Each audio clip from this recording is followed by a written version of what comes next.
불행은 행복을 이기지 못하고 절망은 희망을 이기지 못하는 것입니다. 이것이 예수님의 부활의 능력입니다. 오늘도 예수님은 우리에게 승리할 수 있는 힘을 주시는 줄로 믿습니다. 이 부활하신 예수님과 함께할 때 모든 두려움을 이길 수 있는 것입니다. 사도신경 연속 강의 시리즈 6번째 시간으로 오늘은 장사된 지 사흘 만에 죽은 자 가운데서 다시 살아나셨으며, 이 대목을 중심으로 은혜를 나누겠습니다. 그런데요, 예수님의 부활에 대해 말하기 전에 먼저 십자가의 죽음을 확인하는 것이 중요합니다. 죽어야 다시 살아날 수 있기 때문이죠. 그런 점에서 예수님이 진짜 죽어서 장사되었음을 분명히 밝힐 필요가 있습니다. 오늘 저와 여러분은 이 십자가의 죽음을 당연한 역사적인 사건으로 받아들이고 있지만, 어떤 사람들은 예수님의 역사적 존재 자체를 부인합니다. 신화나 전설로 생각합니다. 2000년 전 일어났던 사건이니까 성경을 믿지 않는 불신앙인들로서는 그럴 만도 하죠. 심지어는 주 1세기 그 당시에도 그런 일들이 있었습니다. 헬라 철학의 이원론의 영향을 받은 영지주의자들이라는 이단이, 이원론이라고 하는 것은 한마디로 영은 선하고 육은 악하다는 사상이죠. 그러니까 이 이단들이 교회 안에 들어와서 예수님이 하나님이시라면 절대로 육신을 가진 사람으로 나타날 수 없다는 거죠. 영이신 하나님이, 즉 선하신 하나님이 어떻게 악한 이 물질 세계에 악한 육신을 입고 사람이 될 수 있느냐. 예수님의 성육신을 부정하고, 그러다 보니까 예수는 그럼 뭐냐, 진짜가 아니라 가짜다, 가짜로 나타났다. 그래서 가현설, 우리말로는 영어로는 도세티즘, 라틴어는 도케티즘이라고 하는 이 영지주의 이단들이 초대교회를 심각하게 위협을 했습니다. 많은 성도들이 여기에 미혹을 당했어요. 성육신뿐만 아니라 가연설에 따르면 예수님 십자가에 고통받고 죽으신 것도 실제로 고통받고 죽은 게 아니라 단지 그렇게 죽은 것처럼 보였을 뿐이다. 이게 가연설이에요. 이게 얼마나 궤변입니까, 여러분? 그런데요, 예수님의 12제자 가운데 가장 최후까지 살아남아서 초대교회를 이끌었던 사도 요한 당시에도 이런 영지주의 이단들의 피해가 극심했던 것 같습니다. 그래서 요한에서 4장 1절 이하에 보면 이런 말씀이 나오죠. 자, 같이 한번 읽어볼까요? 시작. 사랑하는 자들아, 영을 다 믿지 말고 오직 영들이 하나님께 속하였나 분별하라. 많은 거짓 선지자가 세상에 나왔습니다. 이로써 너희가 하나님의 영을 알지니 곧 예수 그리스도께서 육체로 오신 것을 시인하는 영마다 하나님께 속한 것이요 예수를 시인하지 아니하는 영마다 하나님께 속한 것이 아니니 이것이 곧 적그리스도의 영이니라. 오리라 한 말을 너희가 들었거니와 지금 벌써 세상에 있느니라. 예수 그리스도께서 육체로 오신 것을 시인하는 것, 성육신 사건, 이게 얼마나 중요한 우리의 믿음의 기초인가 하는 거예요. 이걸 시인하지 아니하는 영마다 하나님께로부터 온 게 아니라 이건 적그리스도의 영이다, 마귀의 역사다 하는 거죠. 지난 시간에 우리가 그 십자가 죽음의 역사성에 대해서 생각을 해봤는데요. 우리 기독교의 신앙은 역사적 팩트의 사실에 근거한 신앙이 되어야지 맹목적인 신앙이 되면 안 된다는 거예요. 아멘. 하나님이신 예수님은 분명 육신을 입고 이 세상에 오셨고 로마 제국에서 파견한 제5대 유대 총독 본디오 빌라도 치하에서 그의 불법적 재판에 의해서 십자가에 못 박혀 돌아가셨고 분명히 무덤에 장사되셨다 하는 겁니다. 우리는 그 사실을 분명히 믿고 매주일마다 신앙으로 고백하는 겁니다. 아멘. 지금도 성지순례 이스라엘에 가보면 베들레헴에 예수 탄생 기념교회가 있고요. 네. 또 예루살렘에 가보면 예수님의 죽으심과 무덤을 기념하는, 예수님이 묻히셨던 그 자리에 Church of the Holy Sepulchre, 성묘교회가 있어요. 예수님의 생애를 보여주는, 예수님의 승리가 신화나 전설이 아니라 역사적 사실이었음을 증명하는 그 자리에 예수의 탄생과 죽음과 부활을 입증하는 그 기념교회들이 2000년 가까이 그 자리에 지키고 서 있습니다. 특별히 성묘교회를 가보니까 AD 313년에 로마가 기독교를 국교로 공인하잖아요. 콘스탄티누스 황제가. 로마 제국이 300년 만에 복음 앞에 무릎을 꿇습니다. 이 콘스탄티누스의 황제의 모친이 헬레나가 그 왕후가 굉장히 신실한 크리스천이었습니다. 그래서 그 헬레나의 요청으로 주 336년에 세워진 교회예요. 요거요. 세 번째 교회와 그 내부에 예수님의 무덤 자리에 저렇게 사람이 너무 많아가지고 들어가 보질 못했어요. 줄이 너무 길어가지고 들어가 보려면 이른 새벽같이 가야 볼 수 있대요. 너무 사람이 많아가지고 발 디딜 틈이 없어요. 전 세계에서 온 순례객들 때문에. 이 성묘교회 안에 보면은 대리석으로 이렇게 바닥에 예수님의 시신을 눕혀놓고 거기서 염을 그 자리에 이렇게 대리석이 놓여있는데 그것도 그냥 사람들이 서로 가서 막 얼굴을 부비고 막 쓰다듬고 하느라고 만져볼 틈이 없어요. 어떤 목사님은 새벽같이 가가지고 그 자리에 사람이 없어 한번 누워봤대요. 근데 얼마나 은혜가 되는지 예수님이 날 위해 죽으시고 이 자리에 누우셔가지고 염을 했다는 사실을 생각하니까 그냥 눈물이 줄줄줄줄 나면서 엄청난 은혜를 받았다 그래요. 중요한 것은 예수님이 죽으시고 이렇게 장사된 그 자리가 지금까지 보존되어 있는데 그 무덤은 비어있다는 사실입니다. 할렐루야. 아멘. 그래서 예수님의 십자가와 부활은 누구도 부정할 수 없는 분명한 역사적 사건이다 하는 거죠. 아멘. 그런데요. 그럼에도 불구하고 지난 2000년 동안 수많은 반대자들이 이런저런 궤변들을 늘어놓으면서 예수님의 부활을 부정해왔고 지금도 부정하고 있습니다. 하지만 부활의 역사성을 증명하는 무수한 증거들이 있습니다. 전 세계 대학 도서관들을 다 채우고도 남을 만한 그보다 더 많은 증거들이 있어요. 그 대표적인 증거가 바로 방금 보여줬던 빈 무덤이고요. 그런데 예수님의 부활을 부정하는 자들의 주장을 정리해보면 대표적인 5가지 주장들이 있는데요. 2000년도 넘은 이 궤변들이 있습니다. 첫째는 시체 도난설. 말 그대로 예수님의 시체를 예수님의 제자들이 도둑질해가지고 밤중에 로마 군병들이 졸 때 몰래 도둑질해 갔다. 그런 주장입니다. 그래서 두 번째도 이 첫 번째와 연관이 되는데 제자들이 시체를 도둑질해 가가지고 예수님이 부활했다고 거짓으로 조작했다 하는 조작설이에요. 세 번째는 가사설, 기절설이라고도 하는데요. 예수님이 실제로 죽은 게 아니라 잠시 십자가 위에서 기절했다가 무덤에서 깨어났다는 거예요. 참 그럴듯해요. 네 번째는 무덤 오인설이 있어요. 막달라 마리아와 여인들이 이른 새벽에 예수님 시체에 향품을 바르러 무덤에 갔다가 무덤이 비어있는 걸 발견했다고 성경에 기록된데 그거 이른 새벽에 이 여인들이 여러 무덤들이 많은데 비슷한 엉뚱한 남의 빈 무덤을 보고 오인했다. 이게 무덤 오인설이에요. 환상설은 뭘까요? 부활의 증인들이 많이 있는데 그들이 실제로 부활하신 예수님을 만난 게 아니고 환상을 본 것일 뿐이다. 이런 주장입니다. 자, 그런데 여러분 한번 생각해 보세요. 그 당시에 로마 군병들이 24시간 교대로 철통같이 무덤문 앞에 보초를 서고 있었죠. 더군다나 아무도 그 무덤문을 함부로 열지 못하도록 로마 총독의 도장이 찍힌 임봉을 했잖아요. 그런데 어떻게 시체를 도둑질을 하고 또 시체를 숨겨두고 부활했다고 조작을 하고 또 가사 상태에서 기절했다가 깨어나고 또 무덤을 오인했다 이런 주장들이 설득력이 없잖아요. 환상설도 말도 안 되는 게 여러분 무수한 목격자들이 주 1세기까지 시퍼렇게 살아 있었습니다.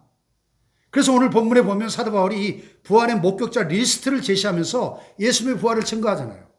자, 5절로 8절을 보세요. 시작. 후에 12 제자에게와 그 후에 500 형제에게 일시에 보이셨나니 그중에 지금까지 대다수는 살아있고 어떤 사람은 잠들었으며 그 후에 야고보에게 보이셨으며 그 후에 모든 사도에게와 맨 나중에 만삭되지 못하는 난자 같은 내게도 보이셨느니라. 아멘. 게바가 누구예요? 베드로의 본명이죠.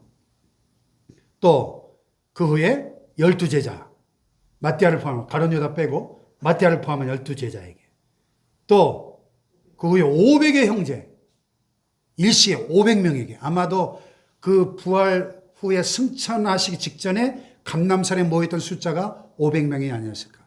500명이 예수님의, 부활하신 예수님이 하늘로 승천하시는 그 현장에서 목격을 한 거예요. 500명이.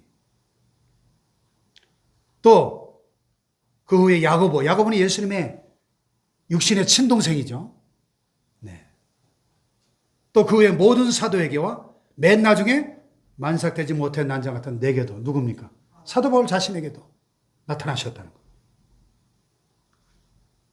그렇게 많은 사람들이 전부, 특별히 500명이 동시에 헛된 환상을 봤다는 게 말이 됩니까, 여러분? 제가 법을 전공한 사람이 아니기 때문에 법을 잘 모르지만은 우리가 그냥 상식적으로 쉽게 생각해 봐도 오늘날의 법정에서도요, 재판을 할 때 어떤 사건의 현장을 목격한 증인이 한두 사람만 있어도 법적 효력이 있어요, 없어요? 강력한 증거가 되죠. 증인이 한두 사람이, 예를 들어서 뭐 지난번에 그 한강물에 빠져 죽은 그런 사건, 나 눈으로 봤다. 술 먹고 들어가서 빠져 죽는 거 봤다. 증인이 한두 사람은 있어도요, 그 증인의 증언은요, 재판의 결과를 뒤집는 강력한 요인이 되는 거예요.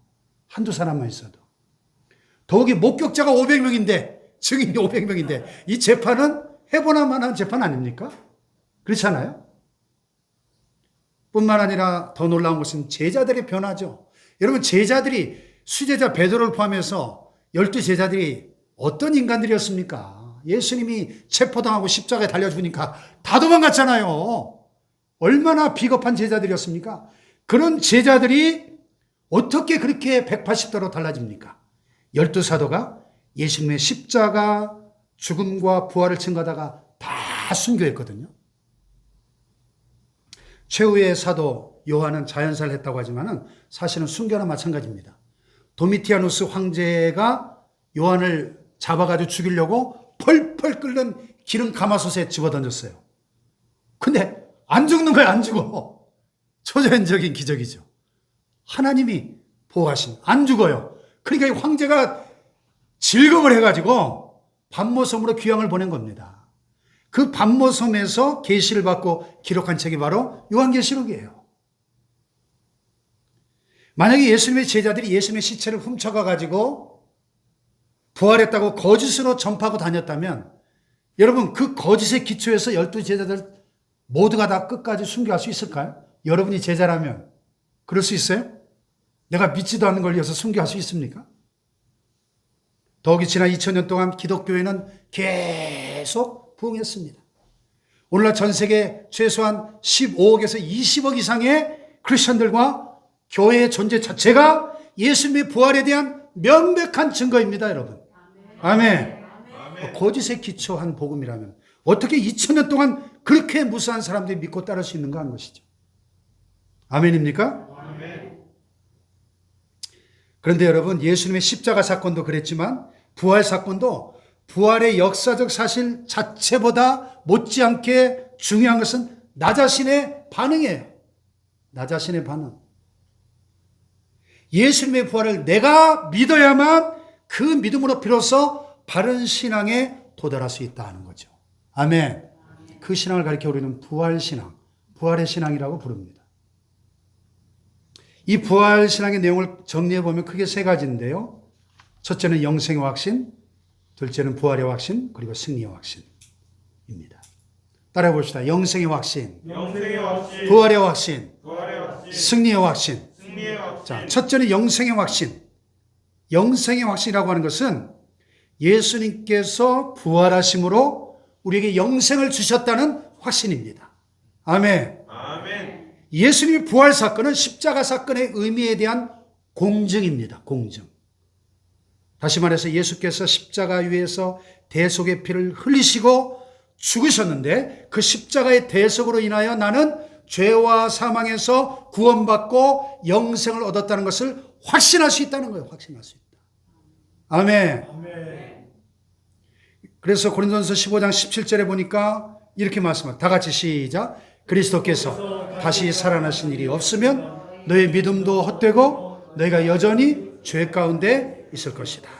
예수님이 부활하시지 않았다면 기독교의 신앙 자체가 성립되지 않는다는 것입니다. 부활이 없다면 구원도 영생도 없다는 거예요. 아멘. 그러나 예수님이 부활하심으로 말미암아 새 생명의 역사가 나타났다는 것입니다.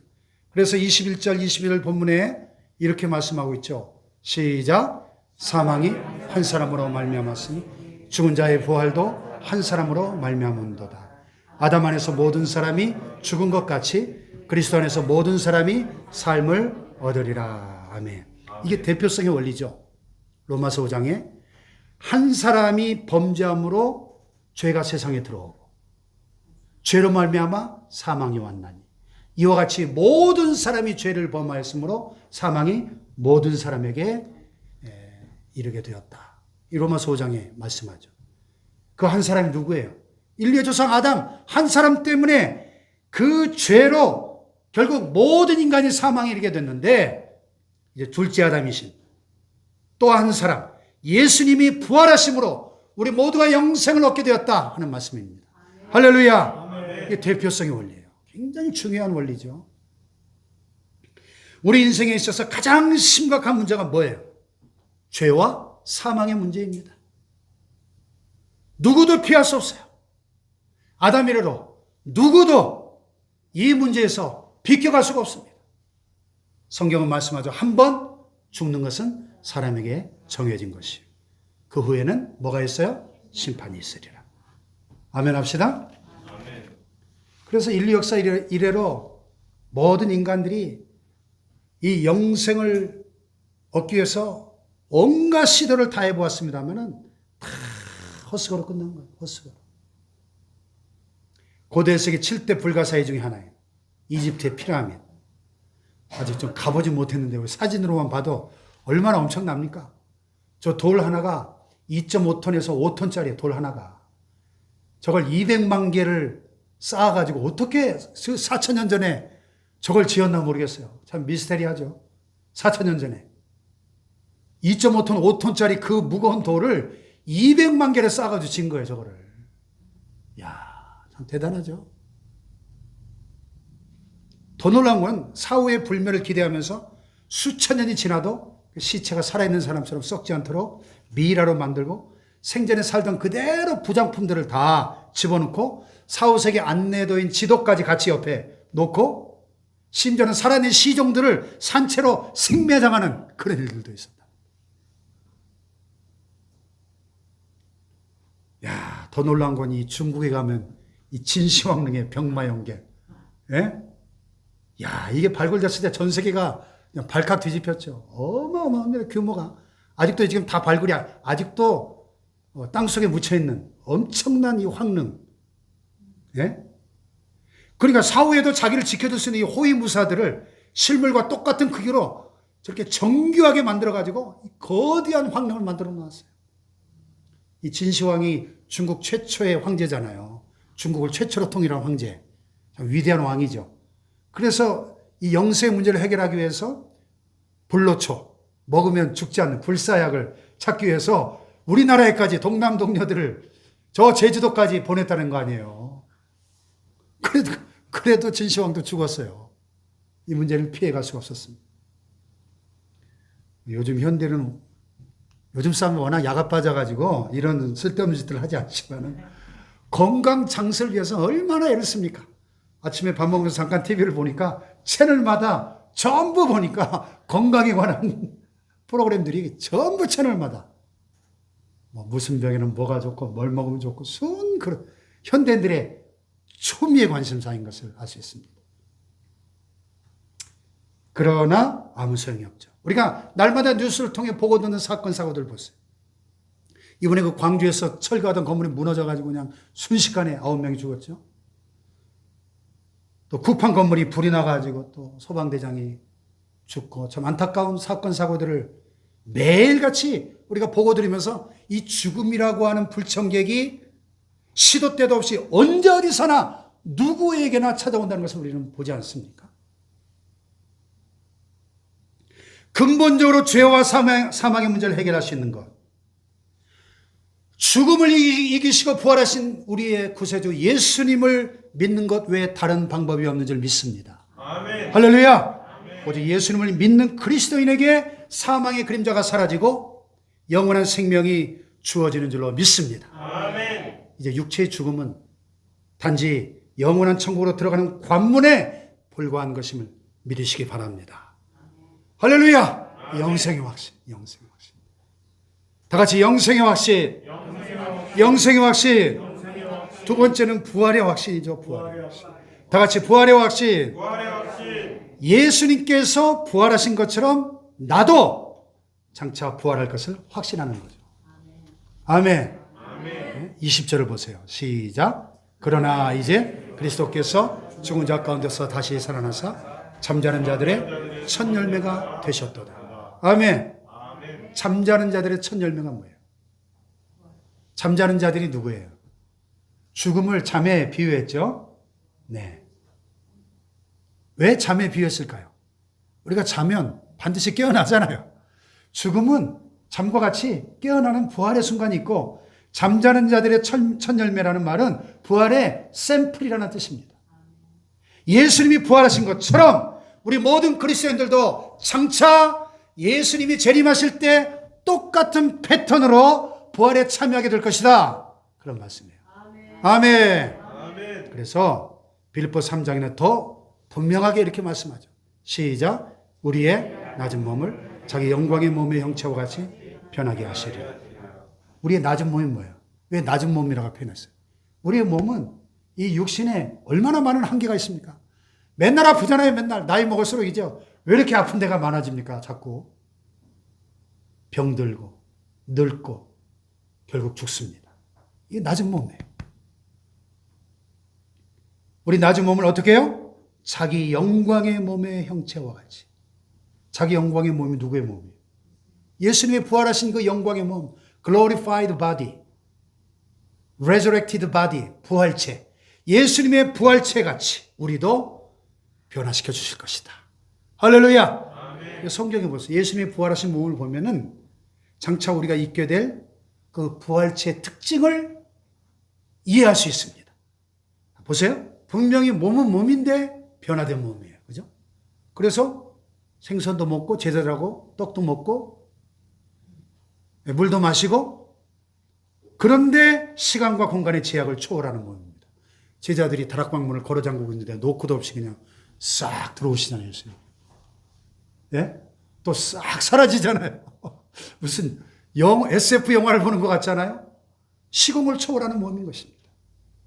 엠마오로 가던 두 제자에게 나타나셨다가 또 식사할 때 또 싹 사라지잖아요. 다시는 병들지 않고 늙지도 않고 죽지도 않고 썩지도 않는 전혀 새로운 몸으로 부활하게 될 줄로 믿습니다. 여러분. 아멘. 믿습니까? 네. 그래서 고린도서 15장에 이렇게 말씀하죠. 다 같이 시작.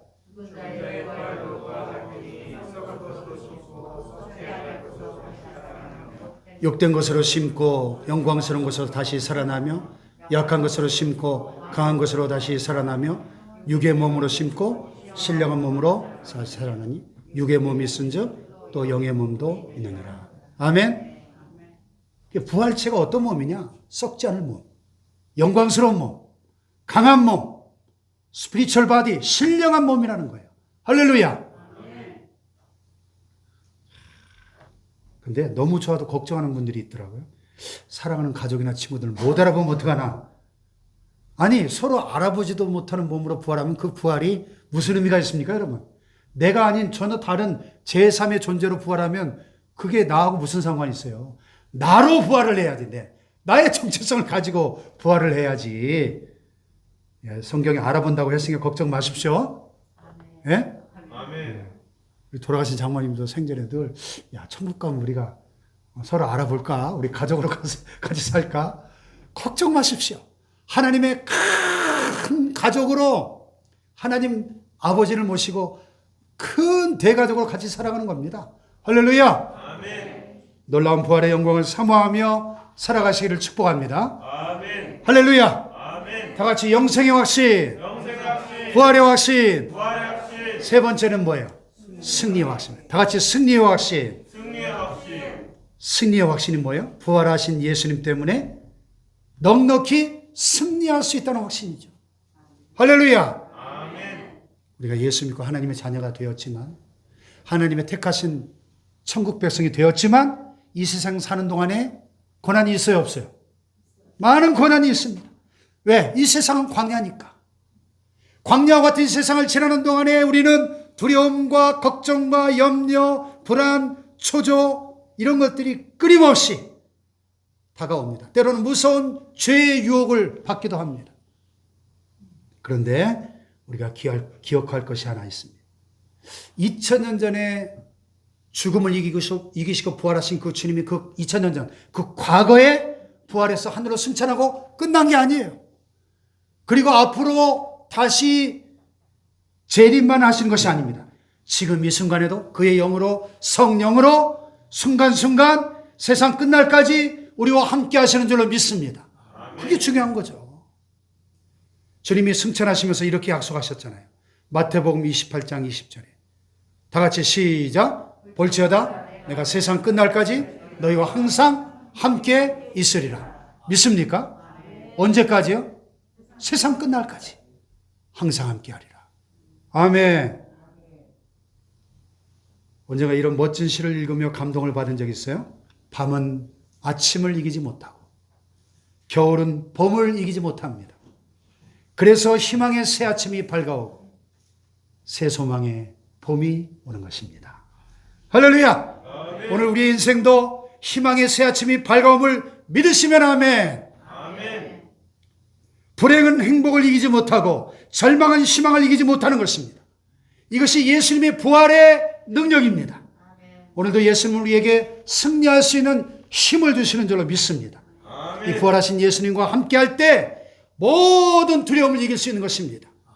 그러므로 저와 여러분도 어떤 고난 가운데도 부활하신 주님이 함께하심을 믿고 기도하며 꼭 승리하시기를 축원합니다. 축원합니다. 아무쪼록 부활신앙 회복하셔서 다 같이 영생의 확신, 부활의 확신, 승리의 확신, 이 확신으로 살아가시기를 주님의 이름으로 축원합니다. 축원합니다.